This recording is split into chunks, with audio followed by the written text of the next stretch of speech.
ladies and gentlemen, to Traders Empire BW, and I'm your host Rashid, aka Trader X.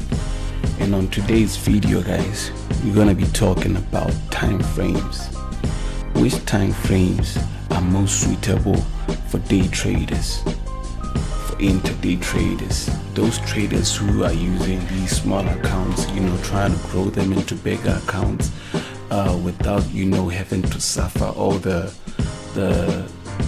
constraints of the mental psychology, without having to suffer psychologically through all these pullbacks and retracements when swing trading. So in my own experience, in my own personal experience, I've got to notice that higher time frames require a lot of patience, and sometimes they require a bit of volume in terms of capital in your trading account.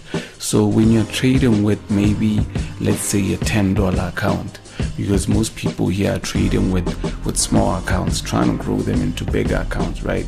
So when trading with these small accounts, you tend to not be in a state of withstanding the pullbacks that usually occur now and then in the market, especially when you're trying to swing trade a movement, maybe from a high to the next low, right?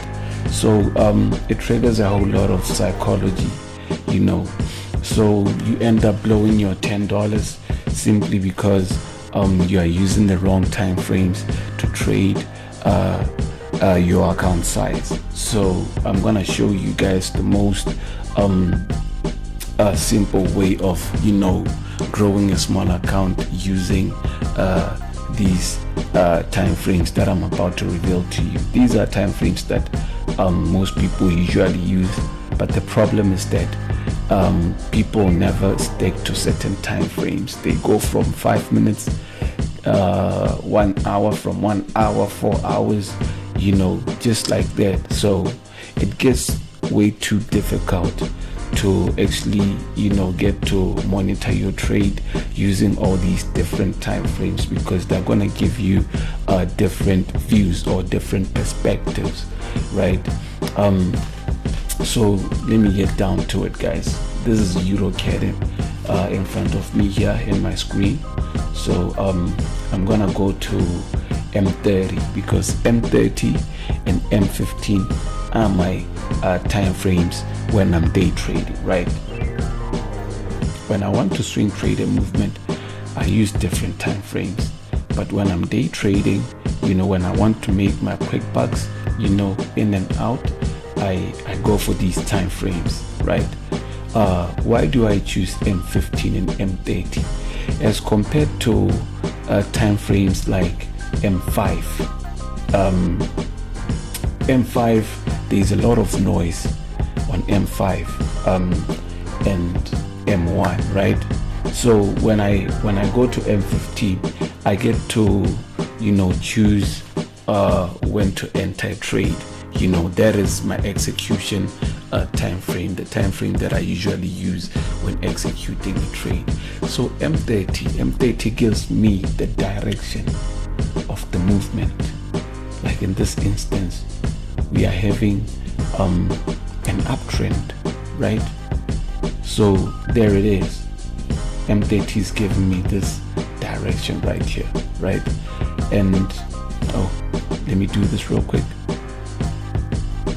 Yeah, it's giving me this direction right here. So I get to draw all these trend lines that are visible. So here I'm having something of this sort, right? Yeah, something of this nature. It's a counter trend line. I call it the counter trend line this way. So let me try to see if I can make a proper channel out of this. Voila. Yeah. So now I'm gonna have to go to M15, right? And before I go to M15, I think I should try to mark up a few zones here. But anyway, let me just go to M15. They'll still be visible though. Yeah, M15. This is what we have, right? So we can all see that we are having a trend inside of a trend, right? We are having this particular trend inside of this downtrend, right? So what do we do in such an instance? I'm gonna have to zoom in that structure, try to bring it up a little bit closer. Pardon me, I'm just trying to, yeah. All right, now that we are having this, we're gonna have to draw our zones. This is the structure that we are having. This is the structure that we are having right here, guys. Right?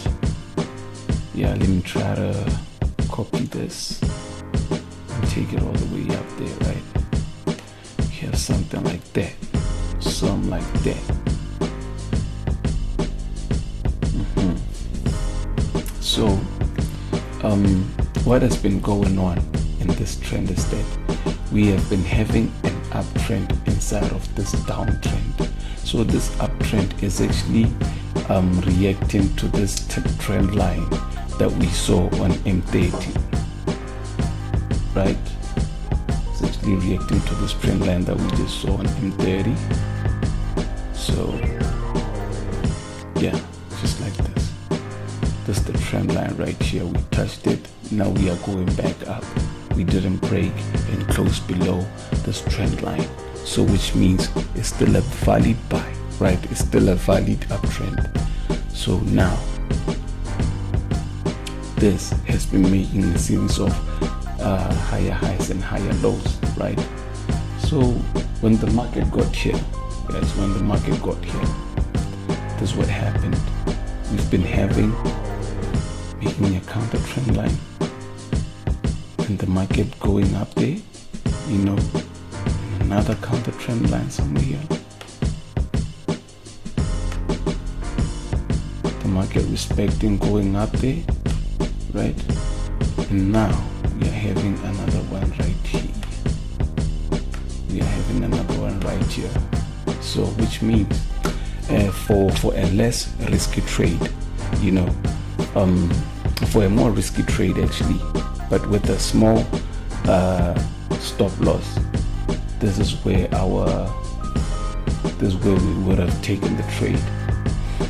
It's a long position, right after the breakout. And then where do we put our stop loss? Let me zoom in, right? Let me zoom in onto this. Our stop loss is right below that structure, right?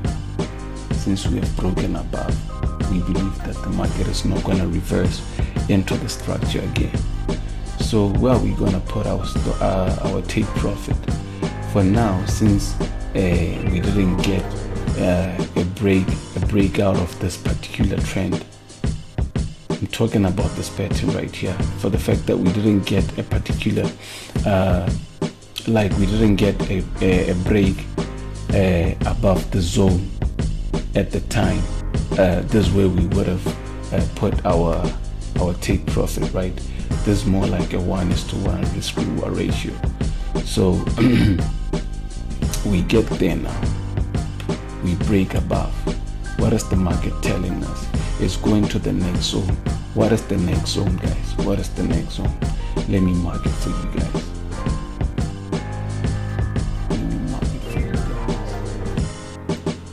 This right here is the next zone, right?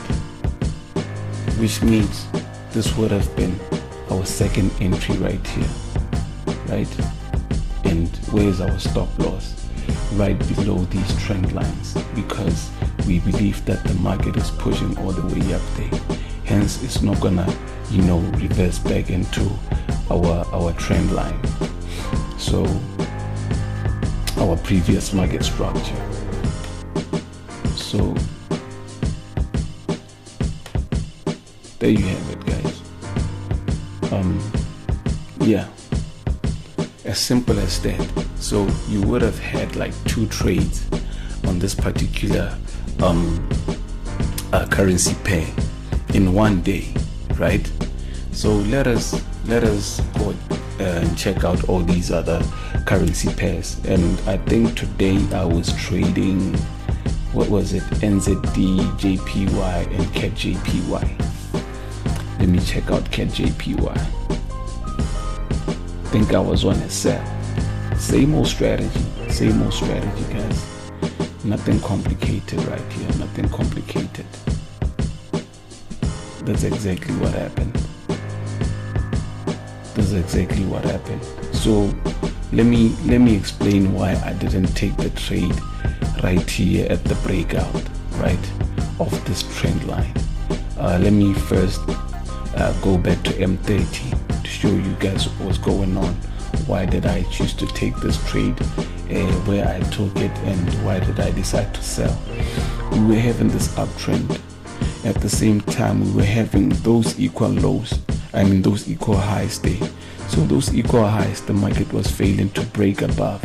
And as a matter of fact, we kept on having rejections. This is a rejection candlestick with the long wick, and a depletion of momentum right here. We had a rising wedge inside of this pattern as well, right? So from there, I took this trade because we had broken below this wedge pattern, this rising wedge pattern, and the market was telling me that it's coming to the next zone. So when we got here, we broke with so much momentum, right? So I had to make sure that I ride this trade to the next zone. What is the next zone? Let me show you.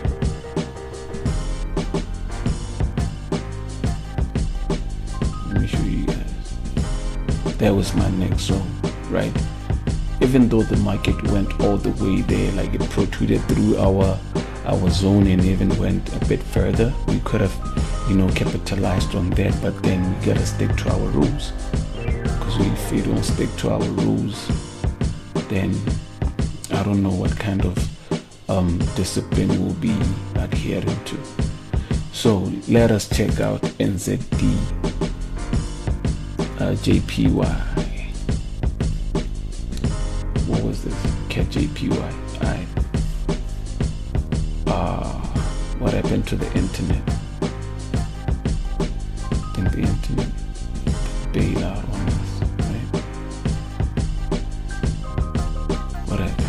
Let me try to refresh this thing. But anyway, guys, this is exactly what was going on. So this is nothing complicated here. It's not rocket science. It's just simple analysis. I'm actually doing what the market is telling me. I'm not doing what I want the market to do, right? I'm not saying, no, I'm gonna write this, it should do this. No, the market is actually communicating with me, telling me that we are breaking this zone, and this the next zone that we are going to. We are breaking this trend line, because I'm a breakout trader. So I usually trade on breakouts, on reversals, support and resistance. I use simple analysis. I don't use anything complicated. I don't know what the hell is going on with the internet right now, man. I tried to reset it, but anyway, I think I might as well end the video right here. So yeah, it is what it is, guys.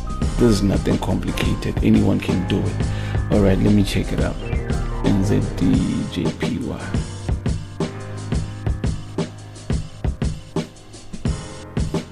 Same thing that happened,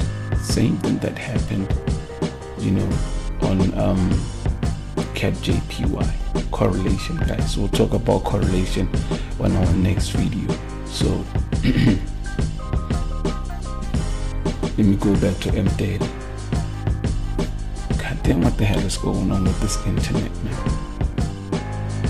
Anyway, guys, I'm gonna have to end this video right here because I can't keep on working like this. It's late. I need to rest. I have a trading session at 4. I think it's NZD interest rates, man. So I have to trade that. So yeah, it is what it is, guys. So time frames. Choose the perfect time frames.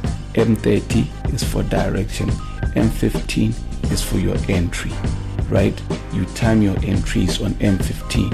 Nothing complicated, guys. Nothing complicated. This was the movement on M30, right? But then on M15, we are looking for what? Our entry. Where do we end? There's a reason why I had to enter right there. I monitored the trade until we got to this trend line right here, and we broke below this trend line, and I had to hold on to the trade until the next zone, until my target. You understand? So this is nothing difficult. Anyone can do it. So do what the market is telling you. Wait for the particular trade to play out the way you have envisioned it, or the way you have analyzed it. Stick to your own analysis. Filter the noise out there. So many people will tell you, this is a buy, this is a sell, buy, sell, but then you end up getting too confused, right? Not knowing, even doubting your own analysis, and then you get to did your own analysis for someone who you think is a better trader, and only to blow your account. So stick to your own analysis, guys. This is simple, man. It's nothing difficult. Just time frames. M30, M15, intraday. You can literally draw a $10 account using the strategy. I'm pretty sure you guys are familiar with this strategy. So all you have to do is just incorporate it with these 2 time frames that I'm telling you guys about, and everything will change. So thank you guys for watching. Don't forget to hit the subscribe button, and don't forget to like the video. You might as well comment and let me know what you want me to touch on the next video, guys.